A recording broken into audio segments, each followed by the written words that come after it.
Hello दोस्तों, कैसे हैं आप सब। स्वागत है आप सभी का कॉमिक वर्ल्ड चैनल पर। तो चलिए दोस्तों, शुरू करते हैं मनोज कॉमिक्स में आक्रोश सीरीज की अंतिम कॉमिक्स, आक्रोश और मैकाबर।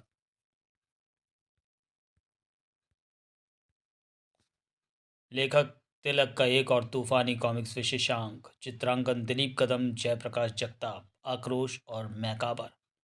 क्या नाम बताया तूने अपना, आक्रोश? हा हा हा।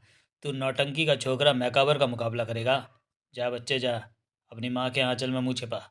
जब गुस्सा आ गया तो गोली मार कर तेरे जिस्म का सारा खून तेरी नसों से आज़ाद कर दूंगा। जुल्म की गोली केवल आवाज़ करती है मैकाबर, और समय की लाठी पड़ती है बेआवाज़। याद रखना। Star research centre. डायरेक्टर विकास गुप्ता की खुशी का कोई ठिकाना न था। मैं कामयाब हो गया। मैंने घातक रेडियो धर्मिता और शहरों में बढ़ते प्रदूषण को बेअसर करने वाली पोल रेड पोल रेड रेज का गैस का फार्मूला ढूंढ निकाला है। अब भारत दुश्मन देशों की परमाणु बम विस्फोट की धमकियों के आगे नहीं घबराएगा, और भारत की भीड़ भरी सड़कों पर भारी प्रदूषण भी खत्म हो सकेगा।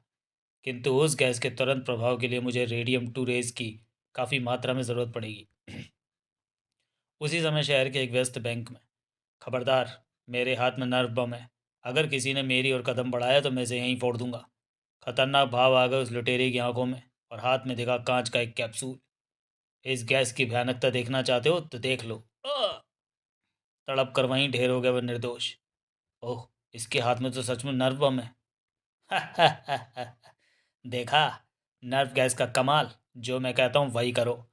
बैंक की सुरक्षा व्यवस्था में कोई छिद्र न था। कर्रर। खतरे की घंटी। बैंक में गड़बड़ है। अफसर पाकर किसी कर्मचारी ने अलार्म बजा दिया है। कुछ ही देर बाद पुलिस फोर्स बैंक की इमारत को घेर चुकी थी, और इंस्पेक्टर देसाई हाथ में मेगा फोन लिए ऐसे मौक़ों पर बोला जाने वाला चिर परिचित डायलॉग एक बार फिर दोहरा रहा था। तुम घेर लिए गए हो, तुम्हारा बचना मुश्किल है। अपने आप को हमारे हवाले कर दो। प्रोफेसर गूला को गिरफ्तार करने का सपना देख रहा है बेचारा। फट फट फट फट फट। वह नहीं जानता प्रोफेसर गूला आकाश से आता है और अपना काम करके वापस आकाश में खो जाता है। वो हेलीकॉप्टर से जा रहा है। फायर! बैंक की छत से उड़ते हेलीकॉप्टर को देख चीख उठाता इंस्पेक्टर देसाई। लेकिन इससे पहले कि पुलिस कर्मियों की गनें गरज कर तबाही ले आती, रोक लिया उन्हें बदमाश बैंक कर्मचारियों ने। ठहरिए इंस्पेक्टर साहब, फायरिंग मत कीजिए वरना कयामत आ जाएगी। उसके पास नर्व बम है। Nerve bomb? Oh my God! लेकिन खतरा तो शहर पर मंडरा चुका था। तड़ाक कड़ाक! उफ, ये पक्षी बीच में कहाँ से आ मरा। धक्क से रह गए देखने वालों के कलेजे। उफ, अब क्या होगा? हेलीकॉप्टर क्रैश हुआ तो नर्व बम भी फट जाएगा।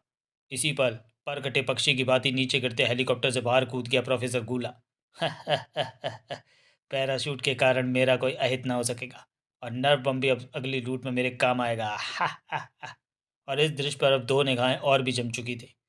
खबर के मुताबिक यही वो लुटेरा है जो बैंक लूट कर भागा है, किंतु इस समय उसे पकड़ने से ज़रूरी है इस हेलीकॉप्टर को क्रैश होने से रोकना, वरना भीड़ बड़ी सड़कों से टकरा कर यह तबाही ला सकता है। ये निगाहें थी तूफान की। अगले पल बग से फायर हुई मारक मिसाइल। ये मुसीबत तो है ली। अब देखना है उस लटेरे को जिसने एक तीव्र विस्फोट के साथ हेलो के हेलीकॉप्टर के परखच्चे उड़ा दिए। स्काई वायर के सहारे हवा में लहरा उठा तूफान। उधर प्रोफेसर गोला राजनगर के बाहर पहाड़ियों के मध्य स्थित प्रमुख सैलानी आकर्षण 500 फीट ऊंची जंगल ट्रेल के प्लेटफॉर्म पर जाकर उतरा था। वाह, मेरी किस्मत कदम कदम पर मेरा साथ दे रही है। यहाँ से भागने में ये ट्रॉली काम आएगी, और भीड़ को तितर बितर करने के लिए ये गोलियां। थाय थाय थाय! रोपवे पर आगे बढ़ती ट्रॉली। प्रोफेसर गोला जिंदाबाद। अचानक ये क्या? बीच राह में ट्रॉली रुक क्यों गई? खिड़की से बाहर झाँकते ही चौंक पड़ा प्रोफेसर गोला। ओह, मेरे ठीक सामने दूसरी ट्रॉली भी आकर रुकी है। खतरा! दूसरी ट्रॉली की छत से प्रोफेसर गोला वाली ट्रॉली की छत पर कूदा एक जिस्म। तूफान के सामने कोई शैतानी नहीं चलती प्यारे लुटेरे। खतरा भापते ही प्रोफेसर गोला का रिवॉल्वर आग उगलने लगा। छत पर कोई भी कूदा है, जो कोई भी कूदा उसके परखच्चे उड़ा देंगी ये गोलियां। थाय थाय थाय! लेकिन क्या जानता था बेचारा कि छत पर जो कूदा है गोलियां उसका कुछ नहीं बिगाड़ सकती थी। किसी चीख को सुनने को आतुर थे प्रोफेसर गोला के कान। कोई चीख नहीं, इसका मतलब छत पर जो कोई भी कूदा उसे गोलियां नहीं लगी, और अब मेरा रिवॉल्वर भी खाली हो चुका है। इसी पल तीव्र गति के साथ ट्रॉली की खिड़की के शीशे के परखच्चे उड़ाता अंदर आ गया तूफान। छनाक! बाज की तरह झपटा था तूफान। सर्वप्रथम मुझे तेरे चेहरे से यह मास्क हटाना है शैतान। ओ नहीं! तूफान के होठों पर थी एक विजय भरी मुस्कान। तुम्हारी बैंक रॉबरी की योजना फेल हो चुकी है। और अब कोई भी गड़बड़ करने से पहले सोच लेना कि इस समय तुम तूफान के सामने मौजूद हो। तूफान? तूफान पर प्रोफेसर गुला ने अप्रत्याशित रूप से आक्रमण कर दिया। ठाक! प्रोफेसर गुला अगर असफल होगा तो अपनी मौत के साथ ही होगा। छनाक! और प्रोफेसर गुला अकेले नहीं, तुम्हें वह हजारों को अपने साथ लेकर मरेगा। तूफान के आतंकित आंखें बाहर उबलने को हो गई थी। उफ, ये तो पागल निकला। मुझे उम्मीद थी कि सजा या मौत के भय से यह आत्मसमर्पण कर देगा, लेकिन रोप वे की तार पर फिसलता चला गया तूफान। नर्व बम के विस्फोट के साथ यह सारा क्षेत्र मौत उगलने लगेगा और फिर नर्व गैस रूपी मौत के बादल बढ़ेंगे शहर की ओर, क्योंकि हवा का रुख इस समय उसी ओर है। एक भयानक तबाही बढ़ेगी शहर की ओर और मुझे इस तबाही को रोकना होगा, हर हाल में रोकना होगा। इधर बग में पहुंचा तूफान, उधर भयानक विस्फोट से गूंज उठा क्षेत्र। कड़ाक, बूम! हो चुका था नर्व बम का विस्फोट, जिसमें प्रोफेसर गुला के बचने का तो प्रश्न ही नहीं रह गया था। बागयान में सवार नर्व बम के विस्फोट की खबर पुलिस कंट्रोल रूम को देता जबरदस्त गति के साथ अपने मंजिल की ओर उड़ा जा रहा था तूफान। Hello, police control room. तूफान कॉलिंग। रोप वे एरिया में नर्व बम का विस्फोट हुआ है। Over and out. तुरंत ही आने वाली तबाही की सूचना प्रसारित करता हुआ पुलिस हेलीकॉप्टर शहर के ऊपर जोड़ा। नर्व गैस के विकिरण से बचने के लिए अपने घरों के अंदर रहें और घरों के खिड़की, दरवाजों और हवा के प्रत्येक आने जाने के मार्ग पर कपड़े भिगो कर रख टांग दें। आपातकालीन मैसेज लगातार प्रसारित किए जा रहे थे। कृपया शांति बनाए रखें। संकट से निपटने के लिए आकाश से जल का छिड़काव विकिरण युक्त क्षेत्र के आसपास करवाया जा रहा है। इस मैसेज के बाद पूरे शहर को जैसे सांप सूंघ गया था। शहर के बाहर रोपवे एरिया में नर्व बम का विस्फोट हो गया और नर्व गैस तीव्रता के साथ शहर की ओर बढ़ रही है, जिसके शहर में प्रवेश कर जाने का अर्थ होगा संपूर्ण शहर का लाशों के शहर में बदल जाना। हे भगवान, अब क्या होगा? इधर स्टार रिसर्च सेंटर में पहुंचकर तूफान बन गया था विकास गुप्ता। अब मुझे तुरंत गृह मंत्रालय से संपर्क स्थापित करके पोल रेड रेस के प्रयोग की आज्ञा लेनी होगी। एक एक क्षण कीमती था।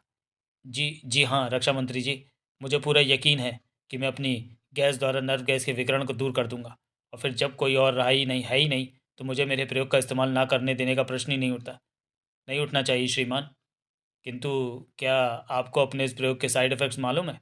जी हाँ श्रीमान, यह गैस रेडियम टू रेज के साथ ही मिलकर असर करती है। अगर इस गैस में से रेडियम टू रेज ना गुजारी जाए तो ये नर्व गैस के विकिरण को दूर करने के बजाय 2 गुना बढ़ा देगी। अपनी गैस की इस कमी को दूर करने के लिए मुझे आपकी सहायता चाहिए।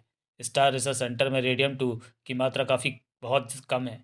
यदि हमें स्पेस रिसर्च सेंटर से थोड़ा रेडियम टू मिल जाए तो मैं अपनी गैस को पूरी तरह कार्य सक्षम बनाकर नर्व गैस के विकिरण को पूरी तरह से दूर कर दूंगा श्रीमान। ओके मिस्टर विकास गुप्ता, हम आपको पोल रेड रेज के प्रयोग की अनुमति देते हैं और आप स्पेस रिसर्च सेंटर जाकर रेडियम टू ले लें। Oh thank you sir, thank you very much. और फिर विकास के निर्देश पर तैयार पोल रेड रेज विकिरण युक्त क्षेत्र और कर्फ्यूग्रस्त शहर पर बरसाई जाने लगी। हेलीकॉप्टर के जरिए पोल रेड रेज पूरे शहर पर बरसाई जा रही है। पोल रेड रेज नर्व गैस के विकिरण को पूरी तरह से समाप्त करने में सक्षम है। अगर ऐसा हो गया तो विज्ञान की दुनिया में क्रांति मचा देगी विकास गुप्ता की यह खोज, पोल रेड रेज। इधर विकास गुप्ता उड़ा जा रहा था स्पेस रिसर्च सेंटर की ओर। रेडियम 2 को बेहद सावधानी के साथ स्पेस रिसर्च सेंटर से स्टार रिसर्च सेंटर से लाना होगा क्योंकि मेरे पास रेडियम 2 रेज की बहुत कम मात्रा ही उपलब्ध है। शानदार था उस यान का डिज़ाइन, घूम घूम, जो कि अभी अभी जंगल के मध्य प्रकट हुआ था। कुछ पलों की शांति के बाद यान से बाहर आया वो रहस्यमय प्राणी। ओह, टाइम मशीन ने मुझे 20वीं सदी में ला पटका है, जबकि मुझे पहुंचना है प्री हिस्टोरिक टाइम में। किंतु टाइम मशीन में लगे ऊर्जा संयंत्र में गड़बड़ी आ गई है और ऊर्जा का निर्माण बहुत धीमी गति से होने के कारण ही टाइम मशीन यहाँ रुक गई है। ऊर्जा संयंत्र की गड़बड़ी को दूर करने के लिए और ऊर्जा निर्माण की गति तीव्र करने के लिए मुझे रेडियम 2 चाहिए और मेरी ऊर्जा खोजी यंत्र बता रहा है कि रेडियम 2 मुझे इसी शहर में, इस स्पेस सेंटर में मिल सकता है। टाइम मशीन से निकल कर आए उस रहस्यमय प्राणी की पूंछ के जबरदस्त प्रहार के साथ ही तड़ाक चौंक पड़े स्पेस रिसर्च सेंटर की सुरक्षा के लिए तैनात विशेष black commandos. Space research centre की बाउंड्री वॉल तोड़कर कोई रहस्यमय प्राणी भीतर घुसने की चेष्टा कर रहा है। Fire, kill him! गरज पड़ी मशीन गने, तर तर तर तर, बैंग बैंग बैंग। लेकिन अगला पल हैरत अंगेज था। ओह, ये चूहे मुझ पर गोलियां चला रहे हैं। दोनों ब्लैक कमांडो अपनी खाली हो गई गनों के साथ आश्चर्य से आंखें फाड़े खड़े थे। उस शैतान पर तो गोलियां का कोई असर ही नहीं हुआ। वो निकट आ गया, उस पर हैंड ग्रेनेड फेंको। लेकिन हैंड ग्रेनेड फेंकने से पहले ही दोनों के जिस्म एक तेज झटके के साथ बुरी तरह हिल गए। उफ आ! अपनी ताकत से रहस्यमय प्राणी ने उखाड़ डाली थी सुरक्षा मचान। कड़खाक! जमीन से टकराती सुरक्षा मचान पर रखा गोला बारूद और कमांडोज के हाथों में थमे हैंड ग्रेनेड एक भयानक धमाके के साथ फटे और दोनों कमांडोज के जिस्मों के चीथड़े भी हवा में दूर दूर तक उड़ते चले गए। पड़ाम! एक बाधा पार कर आगे बढ़ा रहस्यमय प्राणी। मुझे जितनी जल्दी है 20वीं सदी के ये चूहे मेरे मार्ग में बाधाएं पैदा कर उतनी ही देर कर रहे हैं। नहीं जानता था रहस्यमय प्राणी की धमाकों की गूंज ने अब उसके काम को और भी कठिन कर दिया था। ओह नो, ये क्या भला है? ये तो इसी ओर आ रहा है। इसके इरादे नेक नहीं लगते। इसे वहीं पर ढेर कर दो। लेकिन रहस्यमय प्राणी गोली वर्षा को चीर कर ब्लैक कमांडोज तक आ पहुंचा। धड़ाक! तुम्हारे युग से 1000 साल आगे के विज्ञान की जानकारी है मुझे। मुझ पर अपनी गोलियां क्यों बर्बाद कर रहे हो? हाहाकार मचा दिया रहस्यमय प्राणी ने कमांडोज के बीच। कड़ाक! तुम आ ऊ! पलक झपकते ही सभी कमांडोज लाशों में बदल चुके थे। स्पेस सेंटर के फौलादी दरवाजे को अपनी शक्तिशाली ठोकर से ध्वस्त करते हुए भीतर प्रवेश किया रहस्यमय प्राणी ने। इंडिकेटर इसी ओर संकेत कर रहा है। बिना आज्ञा अंदर आना मना है। भीतर कार्यरत वैज्ञानिक उस भूचाल को देखकर अभी दंगी खड़े थे कि मेरे रास्ते से हट जाओ कीड़ों। आउच! आ! अब रहस्यमय प्राणी खड़ा था उस शीशे के कवच के सामने जिसके अंदर झिलमिला रही थी वो वस्तु जो उसे यहाँ तक ले आई थी। वह रहा रेडियम 2। डॉक्टर फेरो, उसकी निगाहें रेडियम 2 पर है। वह रेडियम 2 प्राप्त करना चाहता है। वह रेडियम 2 हमारी मदद के बिना प्राप्त नहीं कर सकता डॉक्टर गुलेरिया। उस चैम्बर के निकट पहुंचकर उसकी पूंछ हरकत में आई। खड़ाक! ओह, कांच बुलेट प्रूफ है। रहस्यमय प्राणी की वह अजीब व गरीब गन भी उस विशेष चैम्बर को ना पिघला सके। ओह, कांच का ये चैम्बर ऑल प्रूफ है। इसे इसका मैकेनिज्म ही खोल सकता है।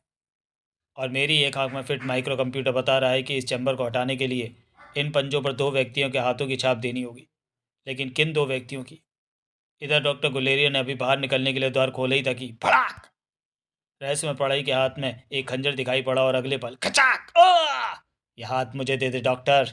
अब मैकाबर को चाहिए दूसरे पंजे की छाप। प्रथम बार उसके मुंह से अपना नाम निकला था। नहीं, तुझे दूसरे पंजे की छाप कभी नहीं मिलेगी शैतान। लेकिन नाइट्रिक एसिड तक उसका हाथ न पहुंच सका। ओह, ये क्या? मेरे हाथ और नाइट्रिक एसिड के बीच ये कैसी दीवार आ गई? ये दीवार अदृश्य धूल कणों की है डॉक्टर, जो हमारी नंगी आंखों को दिखाई नहीं पड़ते और जिन्हें मैंने फ्रीज किरणों से सॉलिड रूप दे दिया है। अगले पल मैकाबर के हाथ में थमा खंजर हवा में घूमा और कटकर नीचे गिर पड़ा डॉक्टर का हाथ। खचाक! अब पूरा होगा सिस्टम का सर्किट। मैकाबर ने उन पंजों पर रख दिया एक एक हाथ। अगले ही पल एक हल्की सरसराहट के साथ खुलता चला गया कांच का वो अवैध चैम्बर। सफलता! रेडियम 2 मेरा हुआ।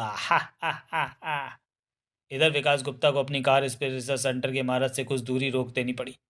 ओह, स्पेस रिसर्च सेंटर में किसी गड़बड़ी के आसार दिखाई पड़ रहे हैं। उफ, कमांडोज की लाशों के ढेर लगे हैं। अंदर कोई गंभीर गड़बड़ या तो हो रही है या हो चुकी है। मुझे शीघ्र ही अपना विकास गुप्ता वाला रूप त्याग कर तूफान बनना होगा। और पल भर बाद ही कार को झाड़ियों में छुपा तूफान का रूप धारण कर स्पेस सेंटर की ओर दौड़ा जा रहा था विकास। अब मैं किसी भी गड़बड़ी से निपटने के लिए तैयार हूँ। अचानक ठिठक कर रुक जाना पड़ा तूफान को। ओह नो, ये क्या भला है? और इसके हाथ में तो रेडियम 2 है। तूफान मैकाबर नामक उस शैतान के सामने दीवार बनकर आ खड़ा हुआ। कौन है तू शैतान? मैकाबर नाम है मेरा। हट जा मेरे रास्ते से।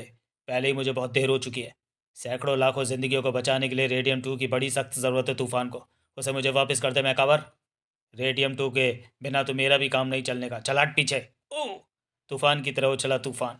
रेडियम 2 लेकर तो तूफान भी तुझे कहीं नहीं जाने देगा। और जो तबाही तूने यहाँ मचाई है उसकी भी तो सज़ा देनी है तुझे। मूर्ख! मूर्ख है तू लड़के, जो मेरे बार बार समझाने के बावजूद मुझसे उलझ कर मेरा समय नष्ट कर रहा है। उफ! अगले ही पल मैकाबर ने इस रडार को धराशायी कर दिया। अब तुझे मरने से कोई नहीं बचा सकता, कोई नहीं। कड़ाक! ओह, ये तो सीधे मेरी ओर ही आ रहा है। समय होता तो तेरी मौत का तमाशा ज़रूर देखता, किंतु मुझे शीघ्र अपना मकसद पूर्ण करना है। अपने सिर पर खड़ी निश्चित मौत से बचने के लिए तूफान को अपनी संपूर्ण ताकत एकत्रित करनी पड़ी। तूफान के लिए परीक्षा की घड़ी है, क्योंकि अगर रेडियम 2 हाथ से निकल गया तो नर्व गैस का विकिरण पूरे शहर को लाशों के शहर में बदल डालेगा। और अंततः वह कामयाब हुआ। भाग खड़ा हुआ तूफान मैकाबर के पीछे। शैतान मैकाबर अपने यान में प्रवेश करने जा रहा है। उसे रोकना होगा हर कीमत पर। किंतु बहुत देर हो चुकी थी।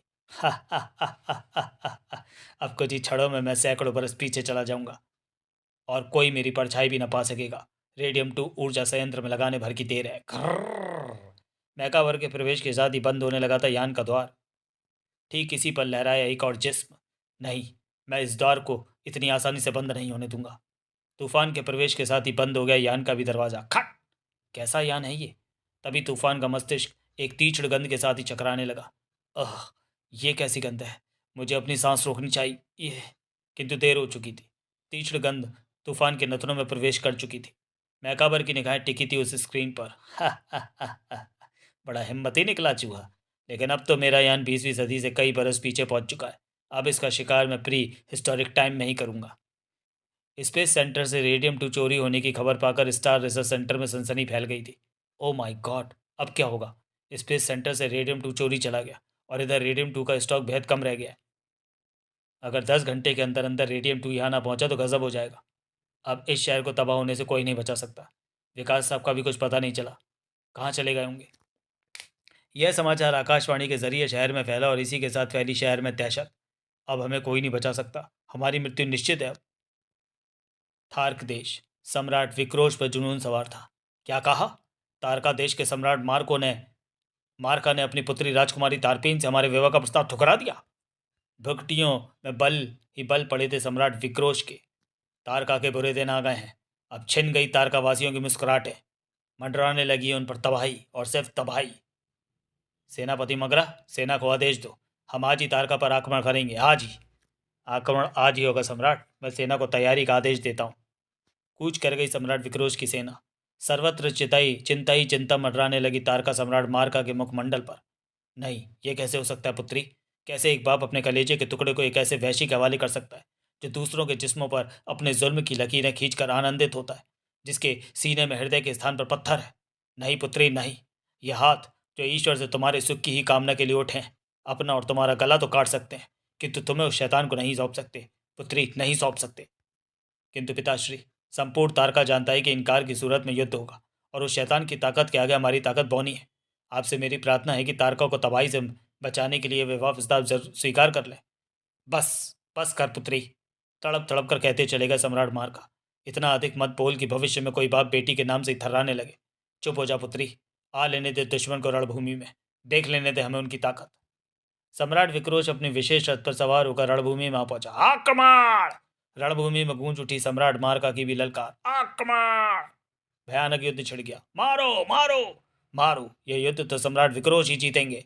सम्राट विक्रोश का रथ तूफान मचाता हुआ दुश्मन सैनिकों के हौसले पस्त करता हुआ गुजरता चला गया। हा हा हा! सिंगों से पंजे मिलाने चले हैं चूहे। भड़ाक!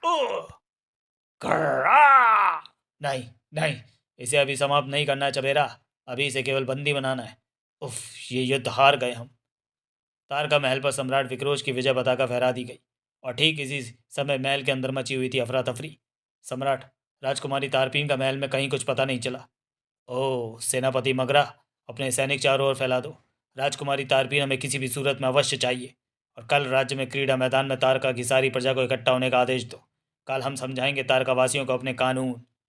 अगले दिन सम्राट विक्रोश ने तारका निवासियों के सामने अपने कानून घोषित किए। तारका निवासियों, आज ही आज से तारका में मेरे बनाए कानून व नियम लागू होंगे। छीनो और खाओ मेरा पहला नियम होगा। मेरे राज्य में ताकत का बोलबाला होगा। शिकायत लेकर महल में आने वाले फरियादी को सजाए मौत दी जाएगी और राज्य पक्ष से गद्दारी का दंड होगा एक खौफनाक मौत। हा हा! जुल्म, ये जुल्म है, जुल्म जुल्म! चीख उठी थी प्रजा इस तानाशाही से। जुल्म! विक्रोश के मस्तक पर बल पड़ गए। विक्रोश के संकेत पर प्रजा पर कहर टूट पड़ा। हा हा! ये जुल्म नहीं, कानून है। तुम्हारे नए सम्राट विक्रोश का नया कानून। सड़क सड़क नहीं, रहम रहम! और जो इस कानून के आगे अपना सिर नहीं झुका पाएगा उसका सिर काट दिया जाएगा। हिंसक भेड़िया दिखाई पड़ रहा था विक्रोश। विक्रोश के संकेत पर धड़धड़ाती हुई मौत आगे बढ़ी। थर थर थर थर थर थर। रोंगटे खड़े हो गए देखने वालों के।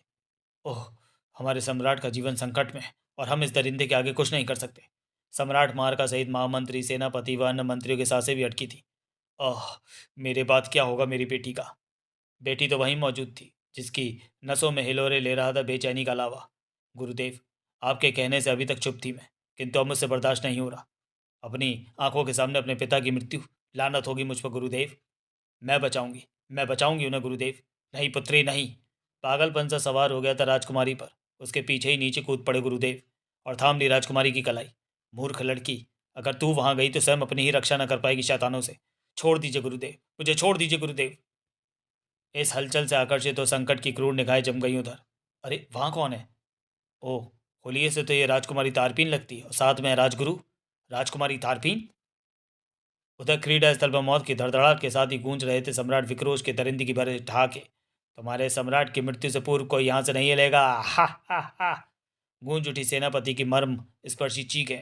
थोड़ा जिसका साथ दिया था क्रीडा स्थल पर मौजूद अनेक कमजोर व दिल दर्शकों की चीखों ने। नहीं नहीं नहीं। सेनापति के बाद महामंत्री की चीख उभरी। और इसी के साथ वहां खिंच गया सन्नाटा। लेकिन अब बारी थी सम्राट मार्का की। हे ईश्वर, कोई चमत्कार दिखा, कुछ देर के लिए टाल दे मेरी मृत्यु को। अपनी मृत्यु से पूर्व हत्यारे विक्रोश को मौत दे लेने दे मुझे ईश्वर। और सचमुच चमत्कार हो गया। एकाएक रुक गई आगे बढ़ती मौत। इसी के साथ विक्रोश की आंखों में शैतानी भाव प्रकट होने लगे। मुस्कुरा उठा भयाजाल। नहीं, अभी नहीं मारूंगा तो मैं सम्राट मार्का, बल्कि तुझे तो मैं मारूंगा ही नहीं, जिंदा रखूंगा। उस दिन होगी तुम्हारी मौत जिस दिन राजकुमारी तारपीन से मैं तुम्हारी आंखों के समक्ष विवाह करूंगा। तेरी ये बात सुनकर मैं क्रोध नहीं करूंगा शैतान, क्योंकि मेरा भाग्य पर अटूट विश्वास है। होता वह है वो नहीं जो इंसान चाहता है और कहता है, होता वो है जो भाग्य में लिखा होता है। और हमारे भाग्य में क्या लिखा है ये तुम या मैं नहीं, समय बतलाएगा। समय। हा हा हा हा हा। विक्रोश अपना भाग्य खुद बनाना जानता है सम्राट मार्का। सेनापति मगरा, इसे सिर से पांव तक लोहे में जकड़ कर काल कोठरी में डाल दो। जो आज्ञा सम्राट। उधर आने वाले संकट का आभास हो गया था राजगुरु को। पुत्री तारपीन, अति शीघ्र ओंग खड़ोले पर सवार हो जाओ। दुश्मन को हमारी उपस्थिति का पता लग चुका है। नहीं गुरुदेव, मैं कायरों की भांति पीठ दिखाकर नहीं भागूंगी। संकट के क्षणों का सामना करने की शिक्षा ली है मैंने आपसे। मैं दुश्मन का मुकाबला करूंगी। मूर्ख लड़की, संकट के क्षणों का सामना करने की शिक्षा दी है मैंने, आत्महत्या करने की नहीं। आ बाज के समान झपट कर राजगुरु ने राजकुमारी तारपीन को उड़न खटोले पर डाला और उड़ चले वहां से। दुश्मन निकट आ रहा है, उससे मुकाबला किए बगैर गुजारा नहीं है। शू शू। दुश्मनों द्वारा छोड़े गए आग के गोले उड़न खटोले के आसपास आकर फटे थे। धड़ाम धड़ाम। दुश्मनों पर वार करने के साथ ही दुश्मनों के वार बचाने के लिए मुझे उड़न खटोले को सांप की तरह लहरा कर उड़ाना होगा। प्रलय की गति के साथ छूटे राजगुरु के हाथ में थमे अस्त्र से बारूदी तीर शू, और दुश्मनों में खलबली मचाते हुए गुजर गए। भड़ाम गुम। आ उफ, बाल बाल बचा। तारका की सीमा को पार करते चले गए वे सभी वाहन। शू शू। दुश्मन अधिक थे। अपने भरसक प्रयास के बाद भी राजगुरु अपने उड़न खटोले को ध्वस्त होने से न बचा सके। ओ नहीं। बुरी तरह डगमगाता उड़न खटोला तेजी से किसी अज्ञात दिशा की ओर बढ़ने लगा। मैं इसे अधिक समय तक नियंत्रित नहीं कर पाऊंगा। छपाक। राजकुमारी तारपीन का जिस्म दबोचे किनारे की ओर तैर पड़े राजगुरु। दुश्मन ने पीछा ना छोड़ा होगा अभी। इधर जंगल गूंज रहा था उन मासूम पुकारों से जिनमें भरी थी दहशत। आक्रोश, आक्रोश बचाओ, ये घोड़ा तो पागल हो गया है, आक्रोश। पवन वेग से दौड़ रहा था, विद्युत भी। लगाम कस चांदनी, लगाम कस घोड़े की। और इस बार चांदनी को घोड़े की पीठ पर से खींच लेने में सफल हुआ आक्रोश। आह। चांदनी को अपनी बाहों में संभाले आक्रोश विद्युत से नीचे उतरा। चांदनी मेरी बहन, तो ठीक तो है ना? थरथरा रहा था चांदनी का पूरा वजूद। छोड़ो, मुझे छोड़ो। तुमने मुझे पागल घोड़े पर क्यों बैठाया? मुझे तुमसे बात नहीं करनी है। तुम गंदे हो आक्रोश, तुम गंदे हो। चांदनी का आंसुओं से लथपथ चेहरा देखकर भीग आई आक्रोश की भी आंखें।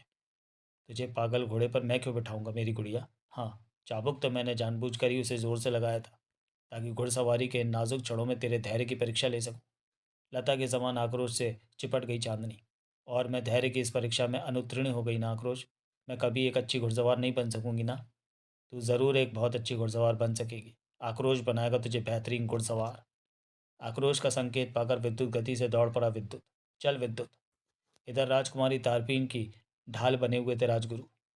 राजकुमारी तक मेरी लाश पर से होकर ही पहुंच सकते हो तुम शैतान के सैनिकों। आह।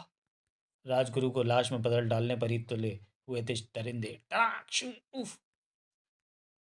यदि ऐसी बात है बुड्ढे, तो तेरी लाश को रौंदने के बाद ही हम लेकर जाएंगे राजकुमारी तारपीन को। धड़ाक। हे ईश्वर, खचाक खचाक। गुरुदेव, नहीं गुरुदेव। भाग जाओ पुत्री, भाग। नहीं, इन जालिमों से आपके रक्त की एक एक बूंद का हिसाब लिए बिना मैं कहीं नहीं जाऊंगी गुरुदेव। इसी पल हवा में सरसराया एक जाल, जिसमें राजकुमारी तारपीन मछली की भांति फंस गई। नहीं। शैतानों ने चारों ओर से घेर लिया उसे। हा हा हा। सम्राट इसे देखकर बेहद प्रसन्न होंगे। ले चलो इसे। दबोच ली गई चिड़िया। नहीं शैतानों, छोड़ दो मुझे। तभी जैसे बिजलियां सी कड़क उठी। धड़ाक धड़ाक। हाथों से टकराए। धाड़ धाड़।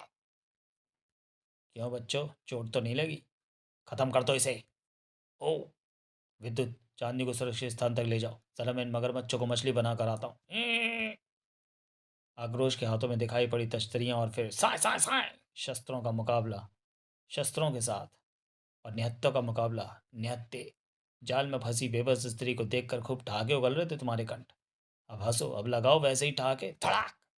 जान बचाकर भागने के लिए ये सैनिक उछलकर अपने वाहन पर सवार हुआ ही था कि ओ, विद्युत को यह करिश्मा करने पर विवश चांदनी ने किया था। शाबाश विद्युत, शाबाश। इधर जानबूझकर अनजान बना चौक पड़ा आक्रोश। अरे, चौथा कहाँ गया? इसी पर। अरे, ये ऊपर से कहाँ से टपका? इसे मैंने और विद्युत ने टपकाया। कैसी रही आक्रोश? वाह, बहुत खूब। इधर उखड़ रही थी राजगुरु की चंद बची सांसें। चल चल बच्ची, बाहर आ जा। गुरुदेव। राजकुमारी तारपीन को आज़ाद करने के पश्चात निढाल से भूमि पर लुढ़क गए राजगुरु, मानो यही कार्य अंजाम देने के लिए अब तक अपने पांवों पर खड़े थे वे। गुरुदेव, नहीं गुरुदेव, अभी नहीं। इस तरह पीठ दिखाकर मत जाइए। ये लड़ाई अभी खत्म नहीं हुई है। मत रो मेरी बच्ची। जीवन और मृत्यु की लड़ाई में जिंदगी अब हार रहा हूं मैं। नहीं गुरुदेव, आपके बिना बिल्कुल अकेली रह जाएगी आपकी शिष्या। अकेली नहीं हो तुम। आक्रोश है तुम्हारे साथ, क्योंकि तुम्हारी आंखों में किसी के जुल्म की परछाइयां मैं साफ देख रहा हूँ। और आक्रोश का जन्म ही जुल्म का अंत कर देने के लिए हुआ है। गुरुदेव के कान जैसे यही सुनने को तरस रहे थे। प्राण पखेरु उड़ गए उनके। गुरुदेव।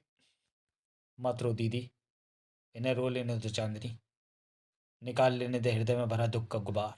नहीं आक्रोश, ये आंसू अब अंगारे बनेंगे और जलाकर राख कर देंगे विक्रोश के जुल्म के संसार को। सम्राट विक्रोश, जिसके आदेश पर एक और ऐलान हुआ तारका नगरी में। सुनो सुनो, महाराज का आदेश सुनो। तारका के सभी ताकतवर पुरुष शक्तिशाली प्रतियोगिता के लिए कल निहत्थे क्रीडा स्थल पर इकट्ठा होंगे। जो भी युवक क्रीडा स्थल में नहीं पहुंचेगा उसे मृत्युदंड दे दिया जाएगा। कैसी प्रतियोगिता होगी ये? क्रीडा स्थल पर ताकतवर पुरुषों की भीड़ लग गई। हमारा मुकाबला होगा किससे? सबके हृदय रोमांच से थर्रा रहे थे। और तब आगमन हुआ सम्राट विक्रोश का। प्रतियोगिता आरंभ करो।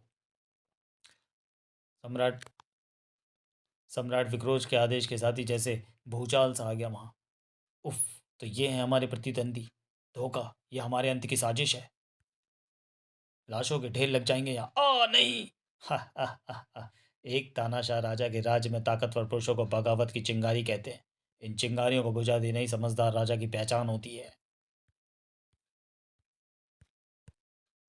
धरती को रौंदती साक्षात मौत चली आ रही थी। खून की नदियां बह जाने में कुछ ही पल शेष रहे थे। इसी पल वह विशाल चाल आकर गिरा सभी पर। ओह, ये क्या? हमें बेबसी भरी मौत देने की शैतान की एक और चाल। लेकिन ये क्या? अचानक एक तीव्र झटके के साथ ही जाल ऊपर चला गया। ओ, ये क्या? कोई आ गया हमारी मदद के लिए, पर कौन? आक्रोश। आक्रोश। हाँ, आक्रोश आ गया था वहां।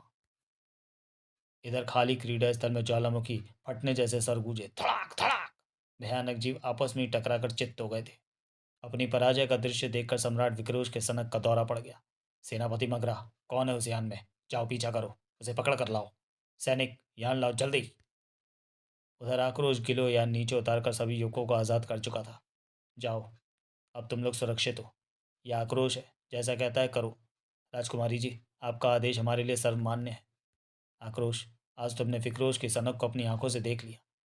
हाँ तारपीन, और मैं तुमसे वादा करता हूँ, विक्रोश की तानाशाही का मैं शीघ्र ही अंत कर दूंगा। अंत तो अब अंत तो तब करेगा बच्चे जब जीवित रहेगा। मगरा, ये तो मगरा है आक्रोश, विक्रोश का सेनापति। आने दो इन्हें, अभी इन्होंने आक्रोश की ताकत का लोहा नहीं देखा है। अपने सैनिकों के साथ वार के लिए झपटा मगरा। खत्म कर दो इसे। सैनिकों के शस्त्र आक्रोश की ओर उठे और उठे के उठे रह गए। यह कमाल था आक्रोश की तस्त्रियों का, जो विद्युत की तरह हवा में सनसनाई थी। वह चक्का सा खड़ा था सेनापति मगरा। उफ, मेरे 20 सैनिकों के हाथों को पल भर में काट दिया इसने। आक्रोश से भर गया आक्रोश। सेनापति मगरा, अगर तू भी अपने हाथ नहीं कटवाना चाहता तो जाकर अपने सम्राट को कह कि आक्रोश क्रीड़ा स्थल में आ रहा है, उसकी तानाशाही का अंत करने। जवाब सेनापति मगरा ने नहीं बल्कि उसके शस्त्र ने दिया। भड़ाम। ओ, आक्रोश के गिरने के साथ ही सनसनाई व तश्तरियां और खच खच। ओ, मगरा, मैंने तुझे जीवित रहने का एक मौका दिया था, लेकिन लगता है होनी ने तेरा अंत मेरे ही हाथों लिखा है। आक्रोश, अब मुझे यकीन हो गया कि तुम उस शैतान का अंत शीघ्र ही कर दोगे। हाँ, उसके अंत में अब विलम्ब नहीं है राजकुमारी तारपीन। उड़ चला राजकुमारी तारपीन के साथ गिलोयान में सवार आक्रोश। गिलोयान पर सवार आक्रोश क्रीड़ा स्थल के बीचों बीच उतरा। विक्रोश, कहाँ छुपा है तू? कायर, सामने आ। देख, तुझसे मिलने आक्रोश आया है। सामने आया विक्रोश। आक्रोश, अच्छा हुआ जो तू राजकुमारी तारपीन को भी साथ लेता आया, क्योंकि मैंने इसके पिता को वचन दिया है कि इससे मैं अपना विवाह उसकी आंखों के समक्ष ही करूंगा। आक्रोश, तुमने सुना पिताश्री जीवित हैं? हाँ तारपीन, सुना। निश्चिंत रहो, अब उन्हें आज़ाद होते समय नहीं लगेगा। ठिठक कर रुक गया आक्रोश, जमीन का सीना चीर कर बाहर निकलने वाले उस शैतान को देखकर। भलाकू भलाकू, भलाकू के हाथों मौत होगी आक्रोश की। हा हा हा हा। बचो राजकुमारी तारपीन। भलाकू ने आक्रोश को दबोचने के लिए छलांग लगाई और ठीक इसी पल घूमी आक्रोश की तलवार। सुना है ज्यादा ताकतवर व्यक्ति की अकल घुटनों में होती है और वो शत्रु की ताकत को परखे बिना उस पर आक्रमण करता है और मरता है। इसी पल जमीन का सीना फाड़ कर बाहर आ गया मौत का एक और भयानक रूप, हलाकू। आक्रोश, ओह शैतान ने पूरा इंतजाम कर रखा है यहाँ। कुछ सोचकर भलाकू के बाहर आने से उत्पन्न हुए गड्ढे में कूद के आक्रोश। आओ राजकुमारी तारपीन। नीचे कूदते ही मेरा अनुमान ठीक ही निकला। इसका शेष जिस्म सामने ही दिखाई पड़ रहा है, जिसे अब चीर डालेगी आक्रोश की तलवार। लेकिन ये क्या, पेट चीरने पर हलाकू के जिस्म से मौत का एक अन्य भयानक रूप बाहर निकला था। आक्रोश, वह अंडाकार गोला लुढ़कता हुआ हमारी ओर आ रहा है और यहाँ इतना भी स्थान नहीं है कि हम इससे बच सकें। अतः इससे पहले कि हमें कुचल डाले, भागो यहाँ से। अचानक ही सामने एक विकट समस्या खड़ी हुई। आक्रोश, आगे कुआं पीछे खाई। बुरे फंसे। अंडाकार आकृति तीव्र गति से लुढ़कती आ रही थी। धर धर धर धर। घबराओ नहीं तारपीन, मैं कोई ना कोई राह निकाल लूंगा। जय पंचकुरी। आक्रोश काटता चला गया दीवार के चारों किनारों को। बचाव का एक अद्भुत रास्ता बन चुका था। आक्रोश, जल्दी करो आक्रोश, कूदो। इधर आक्रोश और तारपीन बाहर कूदे, उधर तीव्र गति से लुढ़कती आती वह अंडाकार आकृति उस नुकीली दीवार से टकराकर भयानक स्वर करती हुई फूट गई। कड़ाक। पुनः एक भयानक मौत झपटी थी दोनों पर। उफ, इसका सिर उड़ाने का अवसर मुझे मिलना चाहिए। आक्रोश, तुमने तो इस पर बहुत सधा हुआ वार किया राजकुमारी तारपीन। तुम्हारे साथ ने ही मुझे इतना हौसला दिया है आक्रोश, और तुम्हारे हौसले की दाद देता है सम्राट विक्रोश। बेहद निकट आ गया था विक्रोश, और अब आक्रोश के पास इसके अलावा दूसरा कोई चारा ना था। पंचक गुरुओं का अकेला शिष्य आक्रोश। जय पंचक गुरु। ओ, राजकुमारी तारपीन की तलवार भी विद्युत गति के साथ चली। खचाक। ले मर शैतान। प्रलय गति से आक्रोश की तलवार अब भयानक जीवों की गर्दनें उड़ाती चली गई। खचाक। सम्राट विक्रोश के भी तिरपन कांप गए जब उसके सामने आ खड़ा हुआ आक्रोश। आक्रोश, पूछो इस शैतान से कि मेरे पिताश्री को इसने कहाँ कैद कर रखा है। बताओ विक्रोश। जवाब तो मिला आक्रोश को, किंतु बड़ा अप्रत्याशित। धड़ाक। ओ ये क्या, मुझे सुपर विलेन मैकाबर कहते हैं। हा, हा, हा, रट, रट, रट, रट, रट, ओ! और मैं अपने जैसे शैतानों का दोस्त हूँ और तुम जैसे दुश्मनों का दुश्मन। और मैं अपने जैसे शैतानों का दोस्त हूँ। सॉरी। मैकाबर, वाह क्या जबरदस्त शक्ति है इसके आग्नेय शस्त्र में।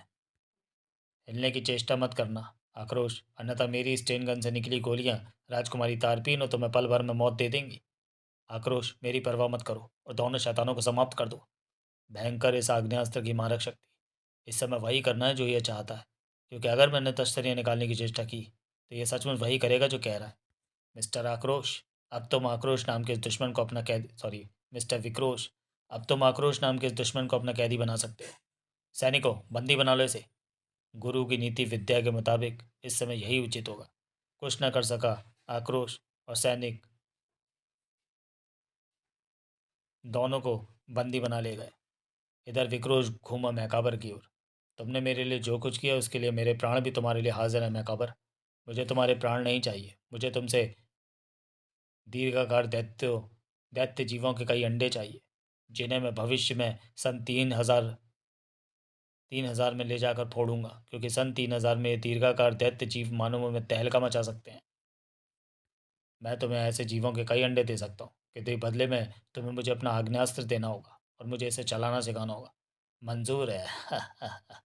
और अब तुम मेरे मेहमान हो, महल चलो, वहाँ मैं तुम्हें आक्रोश की मौत का नज़ारा दिखाऊंगा और फिर राजकुमारी तारपीन से शादी करूंगा। क्यों नहीं, चलो। और महल के प्रांगण में बिछा दी गई मौत की बिसात। ओह, ये मुझे कुचलने को आगे बढ़ रहा है। भय से चीख पड़ी राजकुमारी तारपीन। आक्रोश, मर जाने दो मुझे, अपनी प्राण रक्षा करो। किंतु मैकाबर की गन का निशाना बनी खड़ी थी तारपीन। विक्रोश के कंठ से ठहाके उबल पड़े। हा हा हा हा हा। अब इसे इसका भगवान भी नहीं बचा सकता। ये मनोरंजन खूब रहा, मुझे तुम्हारे जैसे ही लोग पसंद है विक्रोश। धड़धड़ाती हुई मौत आक्रोश के बिल्कुल निकट आ चुकी थी। क्या मुझे राजकुमारी तारपीन की चिंता छोड़कर अपने प्राण बचाने चाहिए? नहीं, हरगिज नहीं। इसी पल हवा में सरसराई कुछ किरणें पर कच्चे उड़ गए मौत के भड़ाक। यह अज्ञात मदद किसने की? टूट गए राजकुमारी तारपीन के भी बंधन। आ ओ शू कट कट। चौंक कर उस ओर उठी विक्रोश और मैकाबर की निगाहें। कौन है आक्रमणकारी? तूफान। ओह तूफान, इसे तो मैं बेहोशी की अवस्था में दैत्य जीव के सामने फेंक आया था, फिर यह बच कैसे गया? मैकाबर, वह दैत्य जीव तूफान का सामना न कर सका क्योंकि मुझे तुरंत ही होश आ गया था। क्रिया! चीख उठी मैकाबर की गन। रटटटटटट। उस दैत्य जीव से तो तू बच गया था तूफान, किंतु अब मैं तुझे जीवित नहीं छोड़ूंगा। गोलियों से छलावे के समान बसता हुआ मैकाबर से अटक रहा है तूफान। धाड़! इधर तारपीन ने आक्रोश की जंजीरें काट डाली। कट खड़ाक। उठो आक्रोश और अंत करो शैतानों का। चीख पड़ा विक्रोश भी। खत्म कर दो आक्रोश को। हवा में सरसरा उठी आक्रोश की तश्तरियां। सन सन सन। अब मुझे रोकना कठिन है शैतान विक्रोश। इधर तूफान ने प्रलंकारी किरणों की बौछार सी कर दी मैकाबर पर। शू शू शू। राजकुमारी तारपीन भी बिजली की बेटी बन युद्ध में शामिल हो गई। आओ शैतानों, अब न रुकेगी मेरी तलवार विजयश्री से पहले। इधर विक्रोश के सामने जा पहुंचा आक्रोश।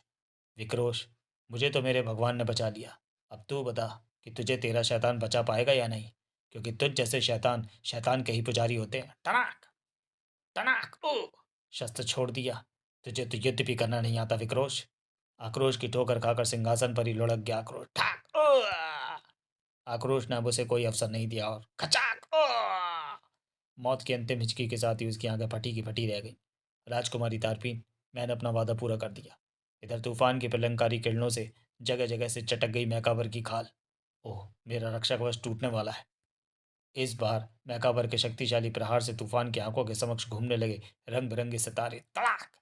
मुझे दैत्याकार जीवों के अंडे लेकर यहाँ से शीघ्र ही निकल जाना चाहिए, किंतु इस बार उसकी राह रोक ली आक्रोश ने। शैतान मैकाबर, अब चला गोलियां। देखूं कि तेरी गोलियां मजबूत है या मेरा सीना। मैकाबर ने अपने सशक्त शस्त्र का प्रहार आक्रोश पर करना चाहा, जिसे आक्रोश ने विफल करने के लिए अपने मजबूत हाथों में थाम लिया। और नहीं, उफ! ओह, इसकी मोटी खाल जगह जगह से चटक गई है, अब इसे नष्ट करना आसान होगा।